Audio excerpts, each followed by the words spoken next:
Hello to everybody who is with me on the recording. Hi, my name is Erin Carroll, and I work on the early childhood team at the Louisiana Department of Education. I want to thank you all for taking some time this afternoon, right at your lunchtime on a Friday, to tune in and hear some updates related to early childhood teacher preparation. You all should be able to see a question and answer box on the right-hand side of your screen. If you have questions throughout the presentation and type them in there, I will try to answer them either on the phone or on the line right now, or I will be sure to get back to you if you include your email address after the webinar has concluded.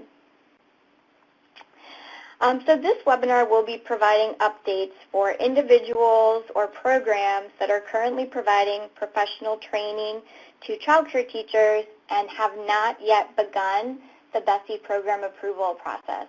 So this will be providing information to individuals who have not yet received BESE program approval, and will give details on some recent policy changes. I expect that this webinar will take less than an hour, and again, I will try to get to questions if any come up.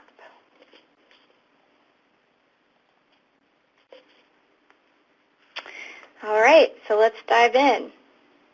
So the session objectives for this hour-long webinar will be to provide CDA trainers and technical diploma programs information about the policy requirements related to BESE program approval. We seek to explain the process for seeking program approval to become an early childhood ancillary certificate program and to provide information about available supports to do so. As far as the agenda, we're going to start by giving some background about the policy requirements and the motivation behind these changes, and how those will impact child care lead teachers and the individuals that provide training and professional education to them. We're going to talk about the process for becoming a BESE-approved early childhood ancillary certificate program, so what it takes to seek approval for those that are interested in pursuing that step. Third, we're going to talk about supports that are available for programs that decide to seek program approval from BESE. And then finally, we'll talk about the timeline and next steps for programs that are either interested in seeking program approval now or are thinking that they might want to do it at some point in the future.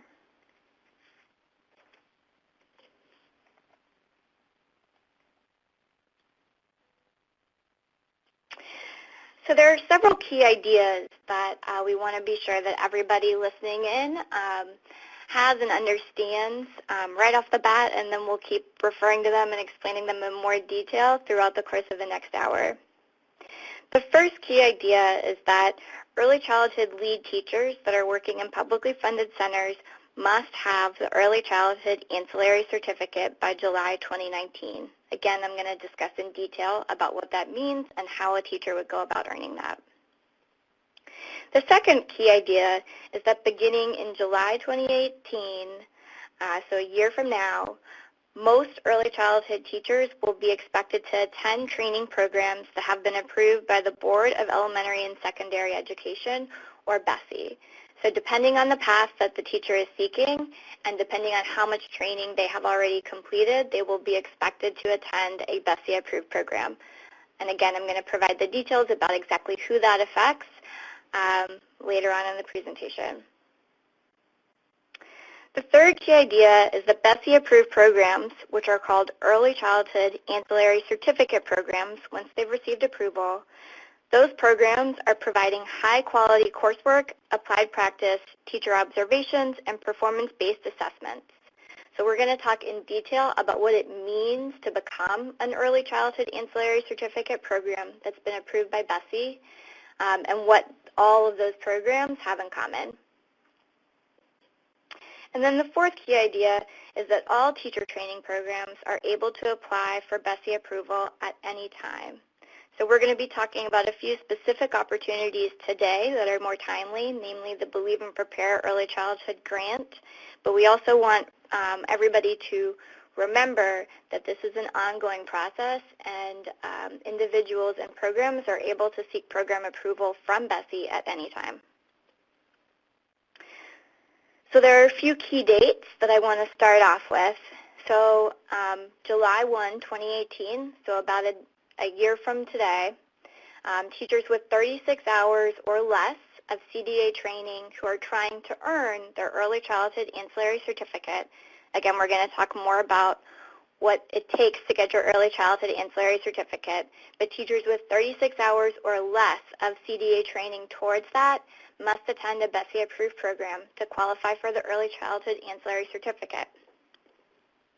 Also beginning July 1, 2018, teachers must enroll in BESE-approved technical diploma programs if they wish to use that to qualify for the Early Childhood Ancillary Certificate.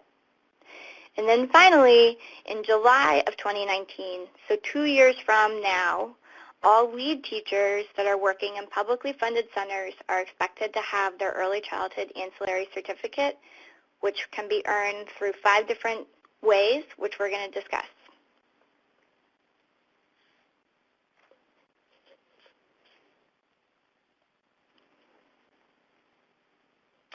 Okay, so now we're going to shift and we're going to talk more in detail about some of the background that has gotten us to the requirements that we have now. So I'm going to talk about some of the foundations that have set us up for this work, and then also specifically in detail the state policies that have been reviewed and approved by our Board of Elementary and Secondary Education.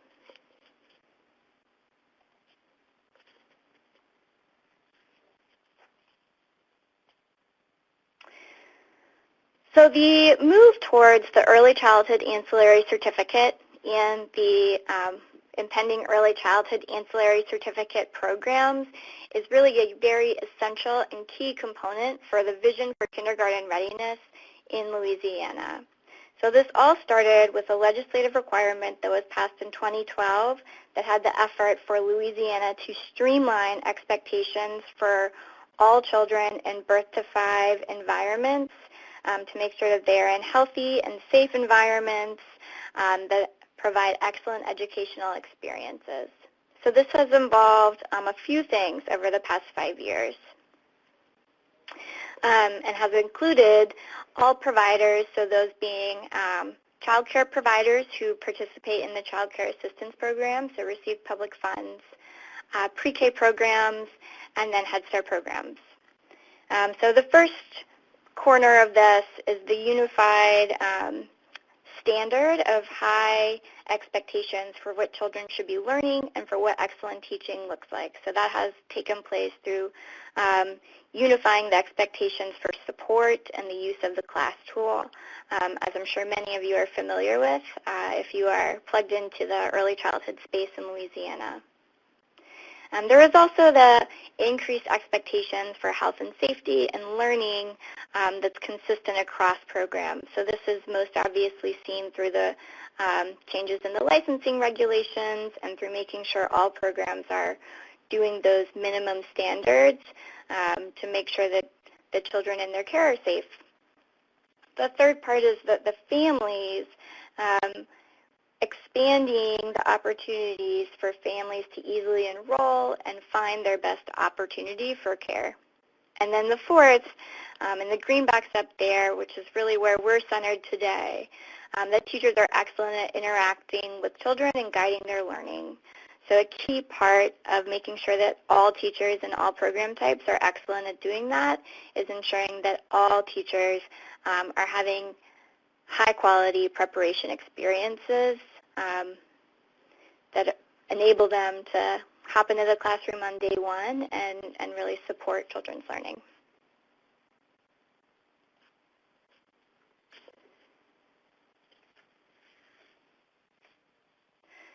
So again, speaking more to the teacher preparation and making sure that teachers are prepared for learning or to lead learning, there are two key teacher preparation policies that were passed in 2014, so quite some time ago. In December 2014, the Board of Elementary and Secondary Education, or BESE as we commonly refer to it, established 2 key policies to help unify expectations and support early childhood teachers by increasing their access to high-quality preparation programming. So the first, labeled number 1 here, is where we're going to focus almost all of our attention today. So in December 2014, BESE established the Early Childhood Ancillary Certificate as an expectation for child care lead teachers by 2019. This first requirement has 2 key parts to it. So the first is exactly what I just said. It's the establishment of the Early Childhood Ancillary Certificate for all lead teachers in your Type 3 centers. We need to have that by July of 2019. This certificate is earned at no cost. Once a teacher presents a qualifying credential, it's free to earn.